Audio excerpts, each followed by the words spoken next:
Hello, everyone. How's everyone doing this afternoon? Energy going from the afternoon and break and all that good stuff? So my name is Jennifer Alaniz. I work at Indeed. I have worked here for 8 years now, and I have been a part of our cloud economics team for about 18 months, so closer to 2 years than 1 year at this point in my journey. Hi, everyone. My name is Matt Tomlinson. I worked at Indeed. I have worked at Indeed for almost 7 years. I've started our FinOps practice 5 years ago. So I'm happy to be here to talk with all of you. All right, and today we're going to be talking about mastering FinOps, long-term cloud forecasting, and strategic financial partnerships. Okay, so who in the room has ever been on the job market? I would suspect everyone's hand would go up. Not that you want it to, but that has been the case at some point. All right, so where have you gone to look for your next job opportunity? LinkedIn. Hey. Okay, so lots of Indeed. So I'm glad you have come to us because we are a global job search engine. So we aggregate job postings so candidates can look for their next opportunity and employers can find qualified candidates such as yourself. So a quick little teaser on our cloud journey. We started migrating in 2020, but if anybody is familiar with Texas in February of 2021, if you were there or know people, you will not forget that. But the grid kind of froze and we did not have electricity. Turns out electricity is very important when you have on-site servers. So from that, we kind of put our foot to the pedal to migrate to the cloud even quicker. And we initially just did a lift and shift model. But we call our team Cloud Economics. You'll probably hear that interchanged with FinOps a few times in this slide. And what started out as one team member standing on the stage who started the team, we now have 5. So still a small team, strong but mighty. And we all have very diverse backgrounds coming in here. So we started out with just a prod guy. Now we have engineering. I myself have a finance background. Leadership is in here. And of course, we are all FinOps practitioners. So today, what we are going to cover for you is where we started, how we got to the cloud, what are our mistakes that we've made, how we have learned from them, our FinOps personas, so all of the personas that we work with from finance to leadership going on there, how we build strong partnerships and partner specifically with our finance org so that we can have accurate forecasts that finance can use and our leadership can trust, and then finally, delivering those results. Leadership wants to be able to use our data so that they can make accurate decisions on the plan and that vision that they have going forward. But if there's anything you should take from this today, it's going to be building trust is all about transparency and communication. And I'm gonna hand this over to Matt now to talk about where we started. Thanks, Jen. All right, so first, we can't start a presentation or a meeting at Indeed without talking about sort of our mission. We help people get jobs. This is what gets us up in the morning and what keeps us motivated on every decision that we make. So it's really important to really ground ourselves in that sort of mission. How does Indeed work? Basically, everyone should know, hopefully, that we talked about it a little bit earlier. Indeed is the world's #1 job site for job seekers. And we have 20 years of experience trying to help people find that job. We're basically a two-sided marketplace, right? So we've got job seekers on the left, we've got employers on the right. We're trying to facilitate matchmaking to make sure that both directions find each other as efficiently as possible. We do this a lot in the cloud. We didn't start in the cloud, we didn't grow up in the cloud, we grew up in a data center, but we are cloud native now. And as Jen mentioned, we had a 5-year journey starting in 2020, but because of the winter storm that hit in 2021, we accelerated that journey to be only 3 years. So we really crashed that schedule, to use a project management parlance, to really get there as fast as humanly possible. What's fascinating about the cloud is the cloud really gives us 2 big things. So even though we consider ourselves cloud native right now, we also consider ourselves FinOps native right now. So what does that mean, FinOps native? It means we've got governance and we've got cost data. These are 2 really important data points that we've never had in the past. So during that 3-year journey into the cloud, teams would come to me. I was sort of running the effort to sort of move everyone into the cloud. And every single time the teams would say, hey, we want to refactor something, or we want to rebalance something, or we want to reprovision something before we move into the cloud. My answer to them was always, what's faster? And spoiler alert, lifting and shifting was always faster. So we moved as many things into the cloud as fast as possible. We did have to do a correction for the lift and shift of over-provisioned resources eventually, But I had one team come to me out of the blue, basically saying, hey, we finished the migration to the cloud. So I gave them a little golf clap and said, good job, way to go. And they said, but we want to go backwards. I said, wait a second, you're swimming upstream here. That's the wrong direction. We're going from the data center into the cloud. Why do you want to go backwards? And they said, you don't understand, Matt. Our system costs $1,000 a day to run. I was like, yeah? And they're like, that's too expensive. It shouldn't cost $1,000 a day. And I had to explain to them, listen, your system has always cost $1,000 a day to run. You've just never known that before. And they had this light bulb go on. Like, what do you mean? I'm like, yeah. Do you have anything on your backlog about refactoring your code? I'm like, of course we do. Yeah, we've had that on there for years. As a product guy, I'm about product prioritization. Well, why haven't you ever prioritized that? Well, we've never been able to justify why. And then they stopped. Like, oh. So guess what? They loaded that into their sprint. 2 sprints later, they moved a $1,000 a day application down to $100 a day. Every single person on that team got a really good review that quarter, right? Because look at their impact. And again, think about that. Their system has always cost $1,000 a day, but it only needed $100 per day. For 5+ years they were in the data center. They had no idea. They were blissfully unaware of how wasteful that system was.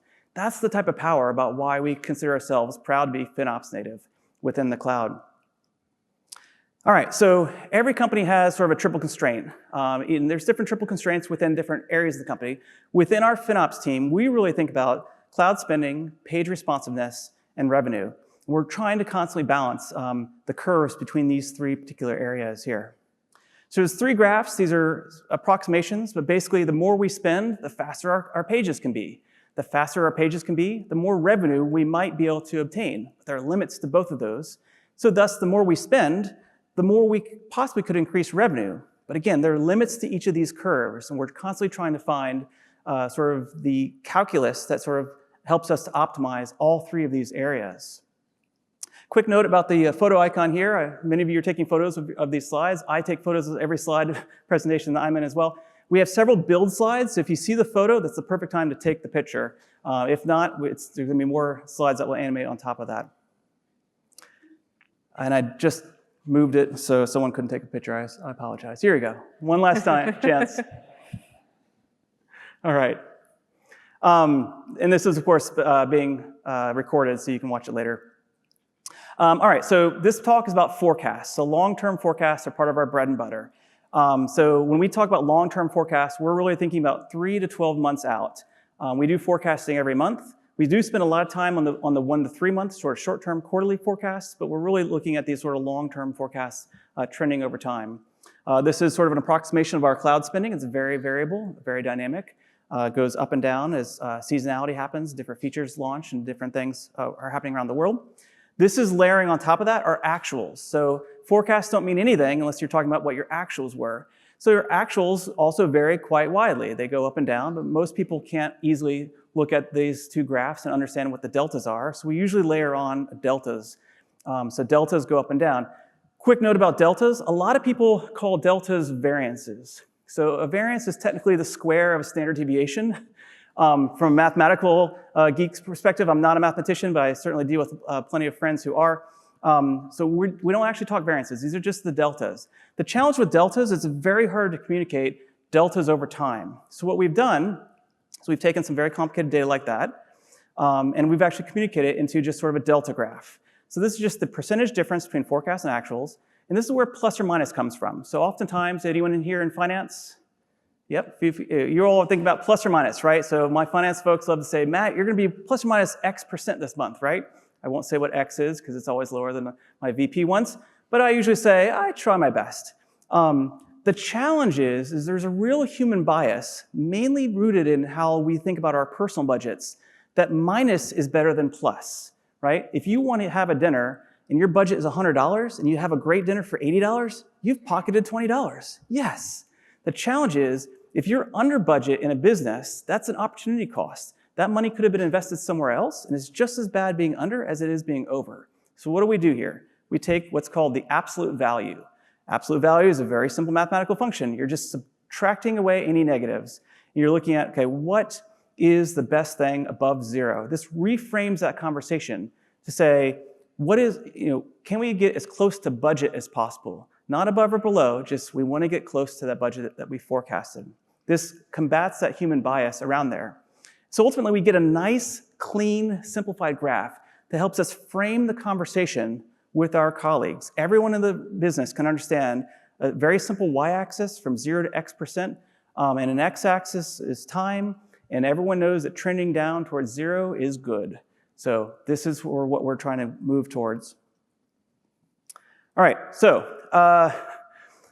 it seems like we have our act together, but we haven't always had our act together. So quick sort of wayback machine here. Who here might have seen my talk from FinOps X 2022? Oh my gosh, wow, okay. There were exactly 40 people in the room at the time. 14,000 or 1,400 people have watched that YouTube video, so not many people have seen it. I talked a lot about the mistakes I made back in 2022, and guess what? Spoiler alert, we're still making mistakes. The goal is not 0 mistakes, the goal is just to make new and novel mistakes and keep learning from them as we go. So what are our new mistakes? As I showed over time, there's probably 3 obvious new mistakes on this graph that anyone can see in the 0 to 25% variance range. The good news is that thankfully the trend line is sloped down, right? So we're making progress. Things are happening slowly over time. But obviously the 3 big areas I can't ignore. In mid-2022, we had a really impressive move forward in our migration that we did not properly plan for, and that caused a major variance. In 2024, we had a Kubernetes autoscaler change, and it was very aggressive in what it wanted to do. Didn't quite plan for that either. And in early 2025, we had some spot market on demand issues that we didn't anticipate properly. So again, these things happen. Overall though, we want to keep things as close to 0 as possible. So in the last 36 months, again, since my last FinOps X in 2022, our average has been about 6% with a standard deviation of plus or minus 6%. Not great, not bad, but we're only humans. So if you take away the 3 anomalies, our average is closer to 4% with plus or minus standard deviation of 3%. So we are trying to get better over time. So with that, I'll let Jen talk about how we're improving and communicating with different stakeholders. Awesome, thank you. All right, so now we're gonna go over the personas that we use at Indeed, because getting all these people together and communicating is kind of the key when we're talking about transparency earlier, of keeping that vision going forward. So like we said, transparency is in everything that we do. And we've learned it's just important to have open channels of communication. So the main 3 ways that we do that is to have common data. So we upload all of our data into our internal analytics tools, and we share that. Every single employee has access to that if they want to. But instead of just having all employees in there pulling what they want, I'm sure most of you know that data can be pulled in numerous ways and interpreted very differently at all times. So we also provide standardized queries. That way, when we're working with teams, we are pulling the exact same data and looking at it, at least starting on the same page before you can get into discrepancies that are being interpreted there.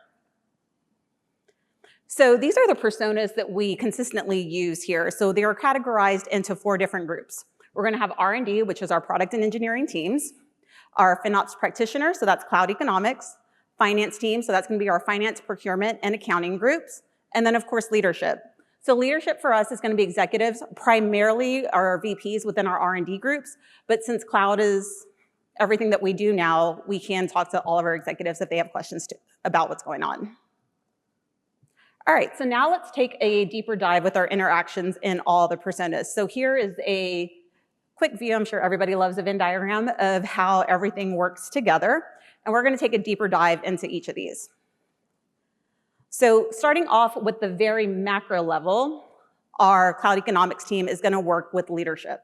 So this is, again, macro. Here we want to discuss what's the vision, what's that grand plan that we are working towards. So vision is going to get defined. We're gonna know what to go with the next steps to start to figure out some of our costs. And we're gonna show this back to them. We create a showback report that we use monthly just to see where costs are aligned so our leadership can see that. So once we have this vision, I'm sure if anybody was here last year, the big thing was to shift left. So now we're gonna go and work with our R&D teams at that micro level. So we know what the vision is. What do they need to do to complete this vision? So now we're gonna get a better understanding of what cloud resources are gonna be needed, How do we scale this, and what's that time frame on the scale? So now we have our micro, our macro. Finance is going to want to know, what does this cost? They won't just let us pull money from the bank and keep running with things, we have discovered. So here is where we're going to work with our finance groups to get forecasting done, work with accounting to get accrual accuracy. Sometimes changes are known at the financial level first before they kind of trickle down in communication. So here we can have a heads up of what we're in for if we need to pivot and make some changes here. So some things that we would consider and we'll work with finance on are laddering, CSP purchases, and then just syncing with accounting to make sure that accrual schedule is correct. So now we've kind of got some guardrails from finance. We need to go back to R&D and be like, okay, here's the dollars we can work with. So here we're gonna kind of like fine tune the costs that we're working with, understand some of the gaps that are gonna be needed. Engineering is gonna wanna know what they can and can't work with. We can help describe that back over to finance for like some communication breaks and barriers that are going on there. If they need headcount, we can help them with that too and have a better understanding of when this headcount gets revved up, and then we're gonna see that turn into cloud usage as well. And we are constantly putting this back on our showback report that goes out monthly. So now finance is normally gonna wanna come back to us with leadership in the room to get a new understanding at that macro level of what is happening. So how are we doing towards our budget? This is where we can talk about our resources being utilized correctly from what leadership sees down to that micro level. And some large initiatives that like we're currently working with right now, and I'm sure most of you are as well, is AI spending. That's a huge topic of how we're kind of gathering things in from that top-down leadership level. So once that kind of plan is in place, people in here have siblings. Do you remember when you were a kid sometimes and you asked your brother or sister to do something and they looked at you like, why, or who said? Sometimes you need mom and dad in the room to help deliver that message of what we're going to be working with now. So now that we have like the barriers up, it's just easier at times to have leadership help us deliver that message to R&D of what we can do and get the right movement going. And finally here, you can see that it all comes together, but our FinOps here is right in the center. So we're that glue that's kind of holding everything together, keeping it moving to making sure that we can complete the vision that leadership has laid out for us. And I'll hand it back over to Matt for partnerships. Thanks, Jen. All right, so building partnerships is all about building trust. And there's two key things to the trust equation: time and consistency. Time I can't help you with. That just is going to happen over time. Consistency we can talk about. So let's talk about being consistent with the type of data that we're communicating to our stakeholders. So what we've done is we've taken everyone gets to see the same data, but different people see it in different levels of summary. We call this the zoom level. So the 1x level zoom on the far left here you see is for leadership. That's the highest level summary that they get to see and understand. The 10,000 level zoom is the lowest level of detail at the resource cost level for the individual engineers. Anyone at the company can query any data and see it at any level of summary, but for our pre-computed reports, we've set it up in such a way that it's very easy to digest and very consistent for our individual customers and stakeholders.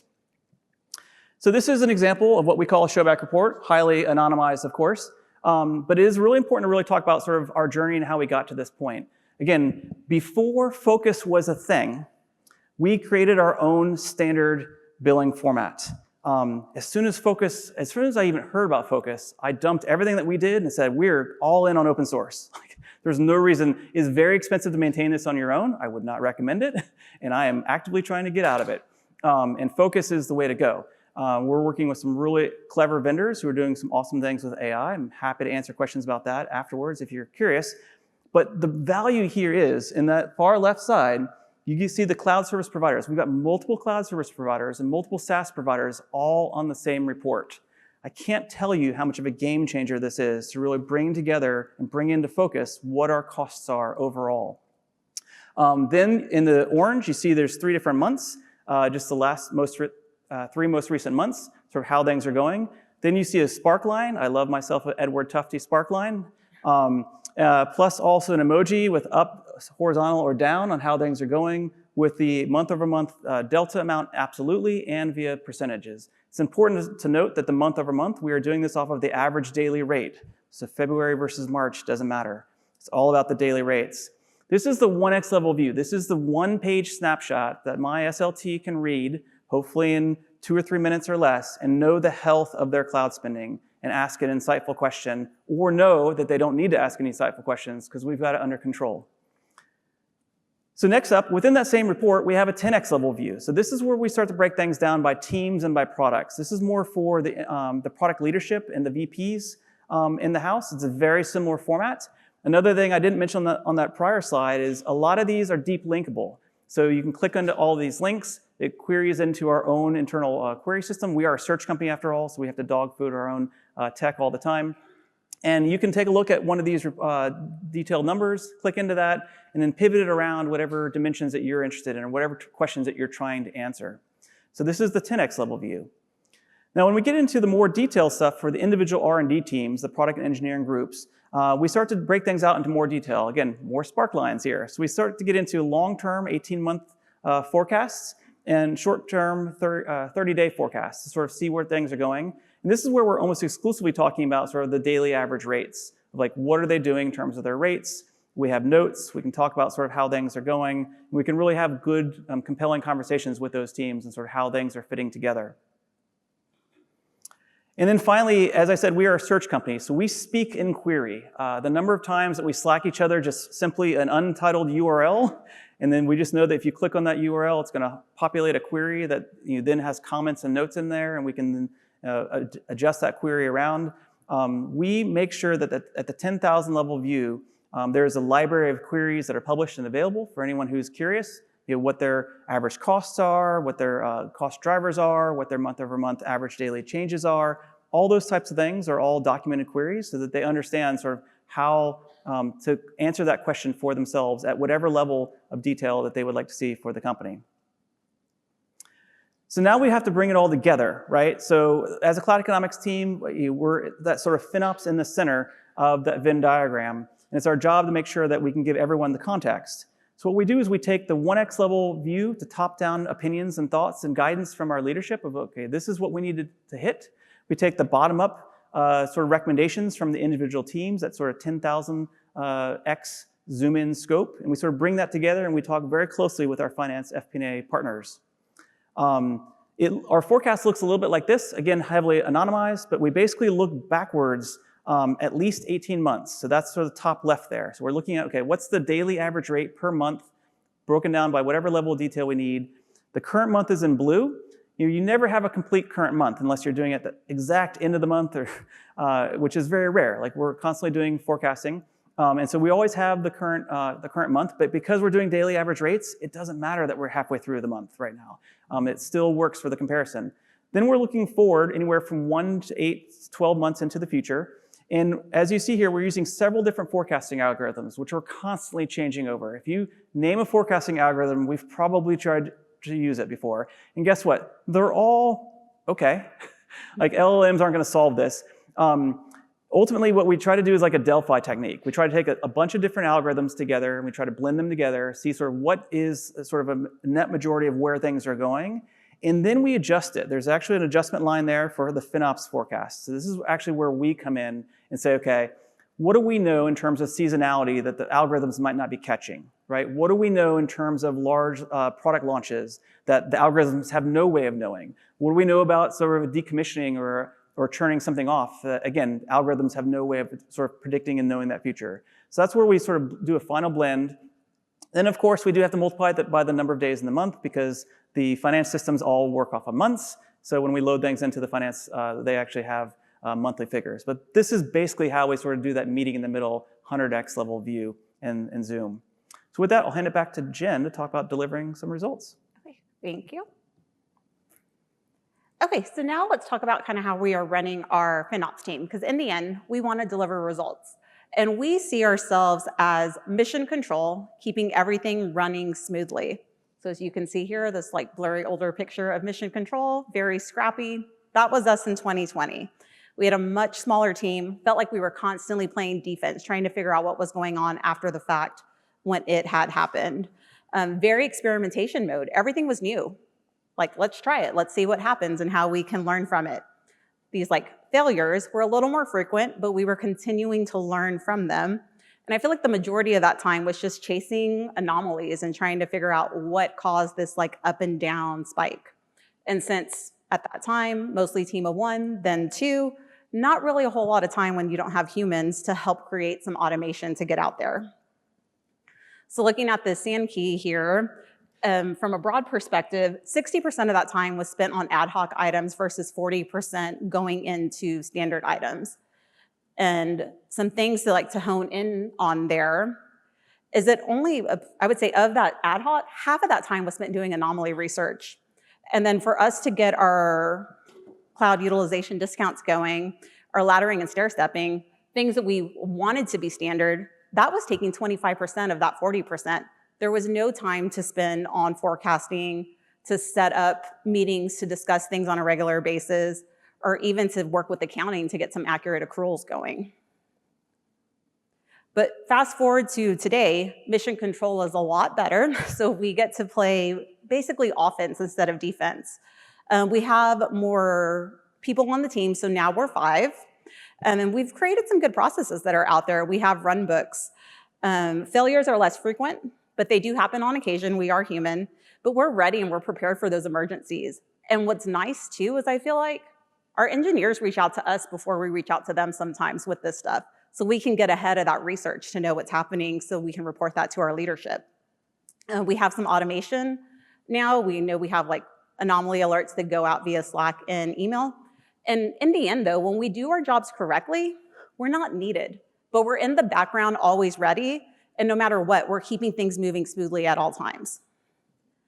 So now you can see this, it's flipped. Now we get to spend 60% of our time doing some standardized processes versus 40% of ad hoc time. And if you can recall earlier, that anomaly research has come down now to 20%. We get to utilize about 20% of our standard time doing forecasts and taking a closer look at our trends. Laddering stair-stepping that used to be 25%, that is now a quick phone call once a week. We schedule it for 30 minutes. It usually takes under 10. So we can utilize our time doing some more fun things now than chasing anomalies of what's happening. So even though we have come a long way, there is still more that we want to accomplish. Things that we are looking into now are detailed large initiative tracing, especially across multiple teams and platforms, resource-based forecasting for our larger teams, understand any correlations that's happening in the macro world and environmental changes that are coming and cause some economic cost drivers there. And I am pretty sure that this list will continue to grow over time. So Matt will close us out now. Thanks, Jen. All right, so we want to wrap this up. We're aiming for about 30-ish minutes so we could get to 15 minutes of questions. So we will be taking questions here from you shortly. But I was taught to give presentations in the Air Force, and it was very strict. You tell people what you're going to tell them, you tell them, and then you tell people what you told them. So in recap, we gave you some perspective on sort of where we started and the new and novel mistakes we're making along the way.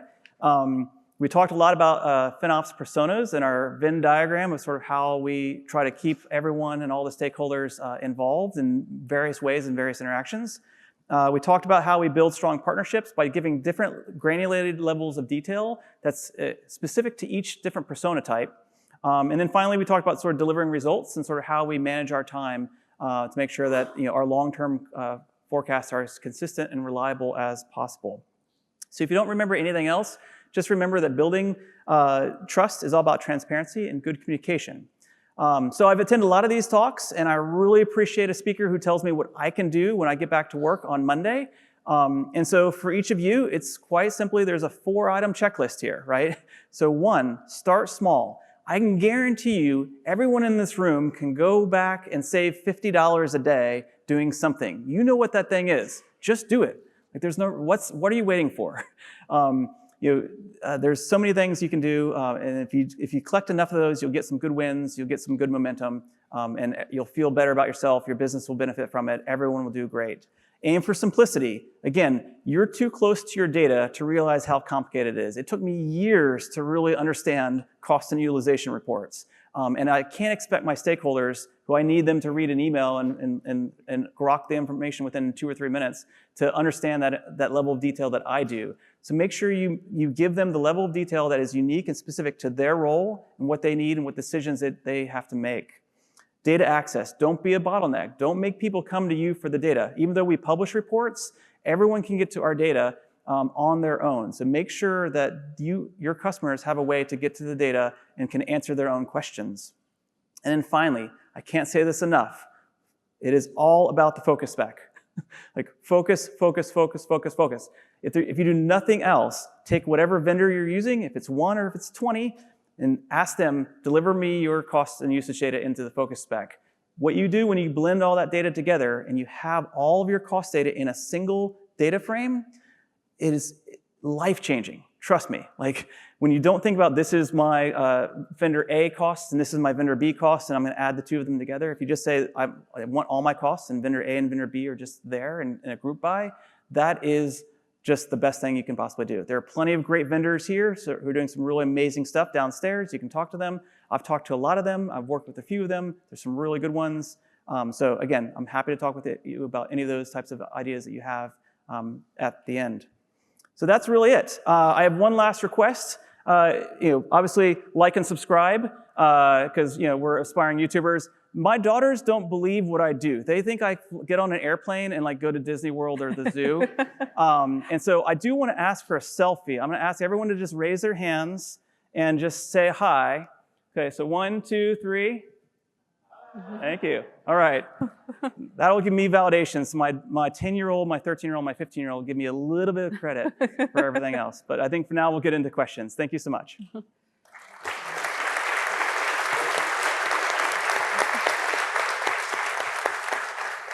All right, who has some questions? Over there. It's a bit far away to throw it. There we go. Your water? Close. Yeah, thanks. Hi, this should be a quick one. What do you specifically mean by laddering/stepping?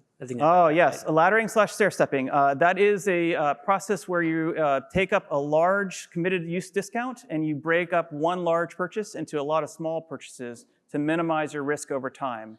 So instead of buying $100 once a year, you buy $10 a month for 10 months. It's the same concept. It's slower to get there. But what you're doing is you're allowing yourselves to have a better expiration schedule in 12 to 36 months from now so that it's sort of current you paying future you an advantage so that future you is thankful about past you for having done yourself a solid and you have better control, being able to cover your expenses as you go. And I have a blog post coming out about that soon. Oops. Yeah. There you go. Hi, it sounds like you guys are doing the forecasting. My question is, why not have the business units do the forecasting? And maybe that's where you're heading. Oh, yeah. Sorry for the misrepresentation. The bottom-up portion of the forecast is actually our business units giving us data. And so, yeah, we have technically our bosses forecast for us too, right? So we have top-down forecasts of like, you're going to hit this number, right? And we have bottom-up forecasts of engineering teams saying, we want to hit this number. And that's where we have to meet in the middle and really sort of have those negotiations to really figure out like, how do we thread that needle? So yes, we do. Oops. Oh, good. Oops. Just curious about your forecast. So for the first couple of forecasts, do you do that like automatically from system you build, or you just do it in like Excel, Google Sheet? It's in G Sheets for the most part. So we're pulling our data out of our system and putting that in there and then working with our finance team because they have their system through Workday that they're using. But we're doing all the analysis in Sheets currently. Hey, thanks for the presentation. When you showed the report for the finance team, you had like 3 lines for forecasting with different algorithms. How to manage stakeholder expectation when you show different future numbers, because finance is gonna want the lowest one, engineering is gonna want the highest one. So how you manage like when you get to budgeting season or something like that and you have been presenting different numbers, which one to pick? Do you want to handle that one? Or do you want me to? So I'll start this out. So essentially, right, we're going to be given a number that we're going to have to reach. And we're working with our engineering teams to figure out what can they do within that realm. And that's just kind of the bringing everybody together and like reworking with finance there to say, okay, this is what we're going to need. This is what we're not going to need. Sometimes finance is like, you are correct. Like, we're going to have to like throw you some more money here within an investment case. Other times they're not. And we do have to like figure out how to get to that lowest point there in that. But it's really a team effort of, yeah, engineering will take all the money if they can get it. Finance does not want to give any out. So what's realistic, I think, is what we just kind of approach to, but having everybody communicate that together so that the messaging is coming from one central place is what's vital. Yeah. At the end of the day, there's still just one number a month. Right? Yeah. So even though the workbook has a bunch of different hypotheses and thoughts in there, there's still one number, and we all agree on the number. But that's sort of the meeting in the middle. For the long-term forecasting, when you're comparing it, like once you get to the actual, how many months prior are you comparing it to? Like, is it what you said 12 months prior? Is it what you said the last month? Or? Yeah, we try to go 12 to 18 months back, and we're always just looking for seasonality trends over time to sort of see how things are going. So you make a prediction 12 months in advance, and then you wait 12 months to evaluate how accurate that was? To be clear, we make a prediction 12 months in advance, and then we revise it 11 more times. I see. Okay. So it's every month we're revising a rolling 12-month going forward. We're good. We're not that good. I don't know anyone who is. Like, that's not to throw any shade, but people who have really, really, really tight deltas, I always wonder how variable their spend is. Because again, if your spending is flat, you can perfectly predict that to a 0% delta. It's the real world of going up and down, and we always call them like Super Bowl events, because one year we had a Super Bowl ad and we didn't know about it, but obviously the marketing team did. And so there was a lot of spending around that time, right? So like we always talk about, cloud spend is variable, it's elastic, and so like you have to constantly revise things. And so yeah, we don't see it as a failure that we predict what December is going to be, and then we revise it 11 months up to November. For December. Speaking of forecasting again, I want to take it back to when you guys were, you did the lift and shift and probably did some optimization around that time. When you're optimizing, when you're in the optimization phase, it can be a little bit tricky to forecast, especially looking back, might not make sense. Right. So my question is, how do you communicate that both to finance and to engineering? And how do you kind of adjust for those kind of, ups and downs, basically, that happen while you're on that journey of forecasting? Yeah. Great answer. Do you want me to take this? Yeah. Okay. So the short answer is, root as many things in a unit economics as you possibly can. This wasn't a unit economics talk. We certainly have some unit economic type things in the back end, but that's the great normalizer, because ultimately, like, our spend is a 45-degree up, right? And it's hard to really sort of look backwards and say, okay, what were you 18 months ago, and what are you going to be 12 months from now? Because again, you sort of have to look at the slope.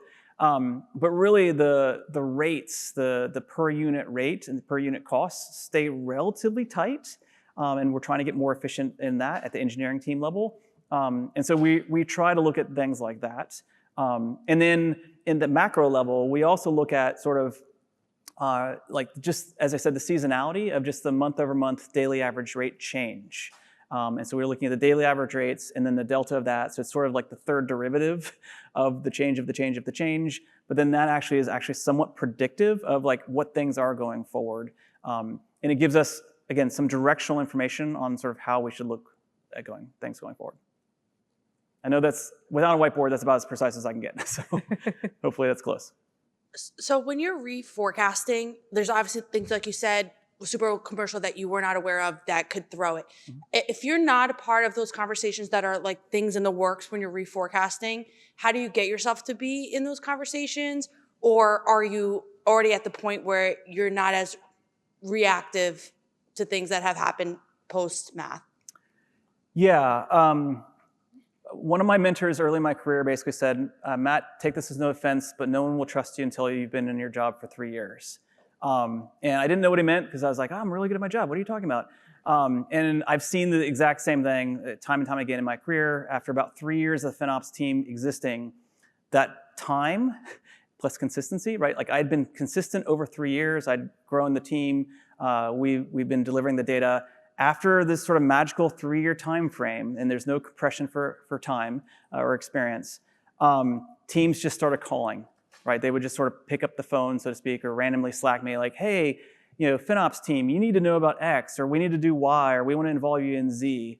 And again, I know that's not a great answer if you're younger than 3 years in terms of your maturity, but it is sort of a hope of something to aim for, of like, you're going to get to some sort of critical mass of time where people are going to understand, okay, this team derives value for the business, and we're going to involve that team because that's good for the business.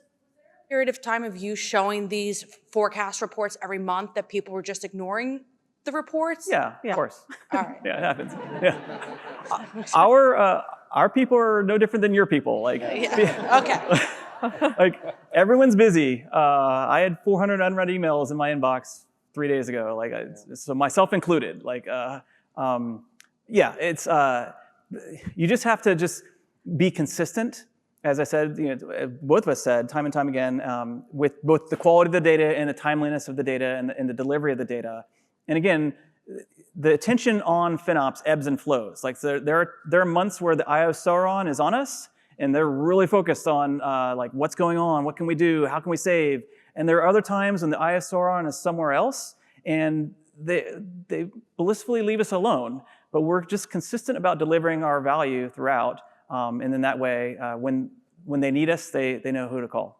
I would even say too, if you're earlier on, if there's 1 or 2 teams that you can work with and prove a proof of concept with them that, hey, if you listen to us, this is where you can get there. It's going to be easier to get the buy-in of others. So start small with maybe 1 team if you have a good relationship with that leader to prove it out, and then you can get that buy-in. Oh, I got the next question. Good afternoon. So my question is around burn rate. I don't know if teams use burn rate in the cloud space, but then the scenario that you shared with us, right, where engineers are asking for X million dollars and finance says, okay, you get X minus Y $1 million. And then constantly as you're reaching towards the end of the fiscal year, you're planning, like, am I getting into that, on budget space, right? So we tend to leverage burn rate, but then we don't have a good formula for the burn rate, right? Because it's tough to put a burn rate on the cloud spend. How do you usually go to see what is my end of year projection going to be based on the current burn rate?